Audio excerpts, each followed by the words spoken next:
With all of the AI writers coming to market now, it absolutely makes sense to make use of them. It's going to make making new content quicker. You're going to be able to come up with new ideas quicker. So there's big reasons to start using it right now, because as well as being a time saver for you, it's a time saver for your competitors. So if you don't jump on it, then they are. That being said, let me just say that there's certain tools that I would use and there's tools that I wouldn't use. Now, I wouldn't actually use ChatGPT for writing articles. You can see it's really easy to get it to write an article outline for you. Then from that article outline, if it's okay, tell it to write the article, and then it writes the article. But the problem I have with it is that if you look at the format of the content that it's generating, it's looking a lot like the content that I'm seeing that I immediately look at on websites and know that it's been written by AI. Very based on very simple, lazy sorts of prompts, it's generating this kind of content, and you can tell it a mile away, even before you actually read the content. On top of that, there's no consideration for making sure that this is really SEO friendly. So one of the big things that I'm looking at is going, all right, this is a short article. It's only 500 words long that it's generated.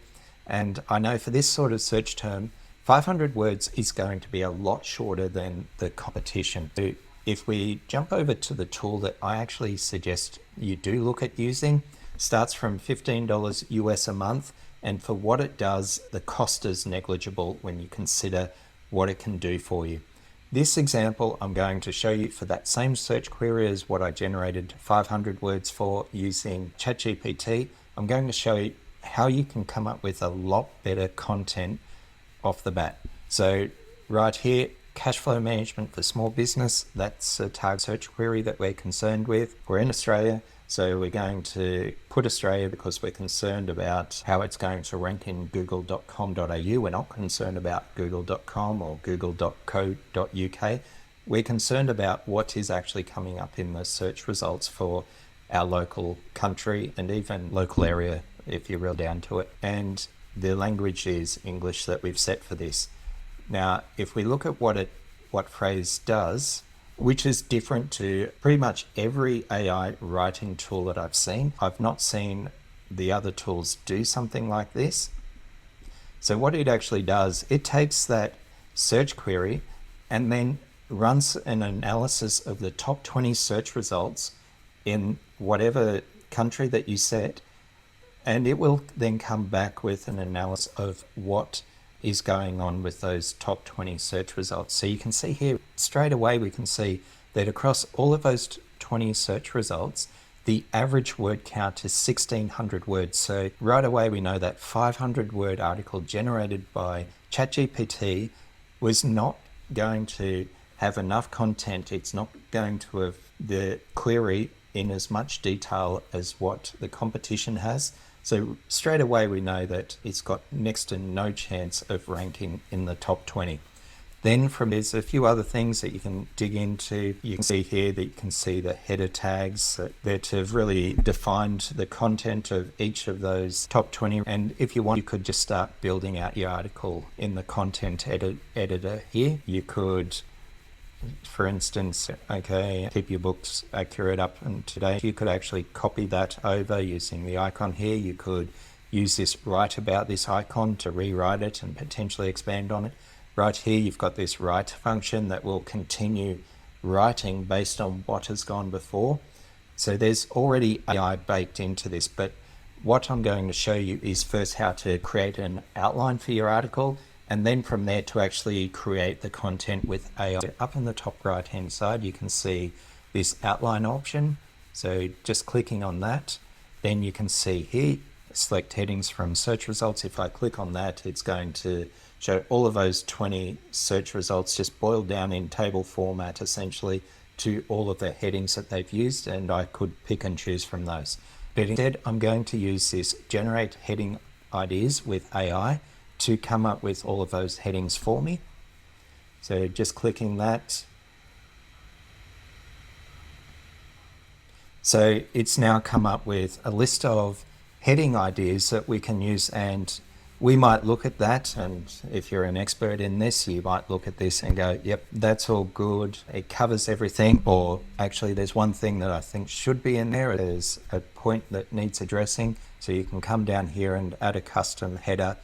In here you can drag and drop these around to change the order. You can drag this H3 over to the left to make it an H2, so you can do all sorts of rearranging to make sure that the content is going to follow what you consider a logical progression. And then from there, simply click Generate Draft. Then some general settings. Do you want it to write an introduction before it starts into those headings? So we'll say yes, we want it to write an introduction. You can have it write H2 transitions, which is a short transition at the end of H2 section. So potentially creates that smoother bridge between topics. And in terms of the SEO keywords to consider, you might already have done your own keyword research, and so you might just copy and paste your own keywords in here.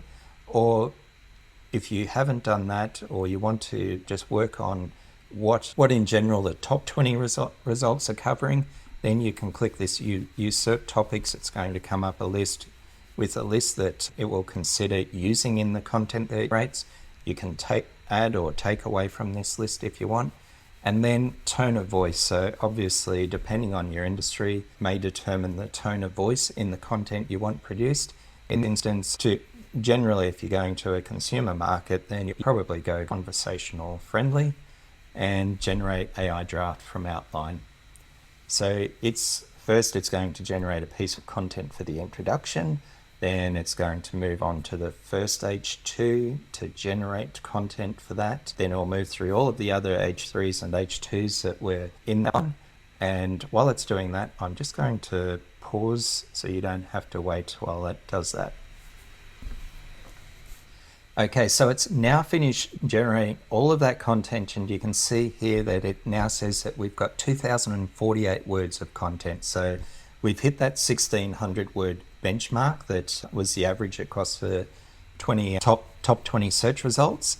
And right here, we've now got the option of either just pasting everything over here on the left to the editor, or we copy one by one. And in doing it one by one, then it might be that you're just reading through this and going, okay, it's missed the point, then I want it to regenerate. So just click on this circular icon here, and it's going to regenerate that section. So you can do that before copying it over into the content editor on the left, or you can just go, okay, scan, looks basically okay, and then paste into editor. Okay, so at this point, now just one thing to note, that it does have this function to compare against the top 20 results and decide and give you an indication of anything that is potentially close to unoriginal. Let's see what that comes up with. Sometimes it's on the money, other times that you look at it and it's like, look, that similarity is understandable and is not as straight plagiarism. So you can see here benefits of cash flow management for small businesses versus cash flow strategies for small business. Intent might be similar, but definitely in reality, not that similar. And strategies to improve cash flow, 5 ways to improve cash flow. I don't really see an issue with those, so I'm just going to leave that alone. That's fine. Now, at this point in time, I think there's a few things that you would need to do to make this production ready, particularly on the web. You would have noticed that there is no way that you're putting paragraphs this long onto a web page. So whether this is actually correctly formatted as one paragraph or not is irrelevant. I would say it's old school formatting. It's definitely not correct, but even the way that we do it for web, which breaks the rules, we would be breaking that up. So we might go like that, because that's the point there. To avoid this, I might just break it up into paragraphs like that. So that's something that, look, you really want to go through with any AI written content and really proofread it, so that everything that's put in there is actually correct. And secondly, just to make sure that there aren't opportunities to add your own brand voice, to add your possibly any experience or expertise that you can to just make this content a little bit better. But at the end of this, you will have something that is a lot better than what is produced by ChatGPT, what is produced by Jasper or any other of the AI writers. And at the end of it as well, you can access all of these different stats. So you can go, okay, what questions are people asking? What stats are being referenced in those top 20 results that maybe I should insert into the content? You can switch over to this tab at this point to use the optimise function, where it's going to tell you, are there any particular topics that you perhaps have not addressed? So, okay, you can see here that nowhere in the content have we mentioned negative cash flow. So not that it's where it should go, but you can see here, as soon as I put in negative cash flow, just give it a moment.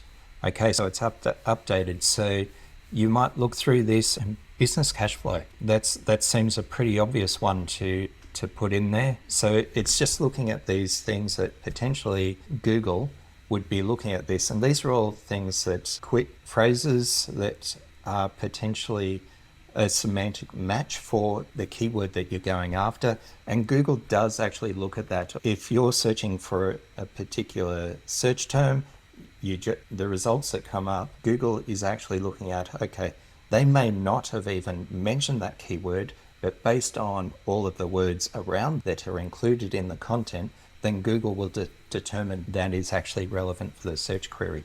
So there's all sorts of things in here that you can use to optimize your content. And as I said, it's just about making sure that when you're producing this content, this is something that you have control over in terms of SEO.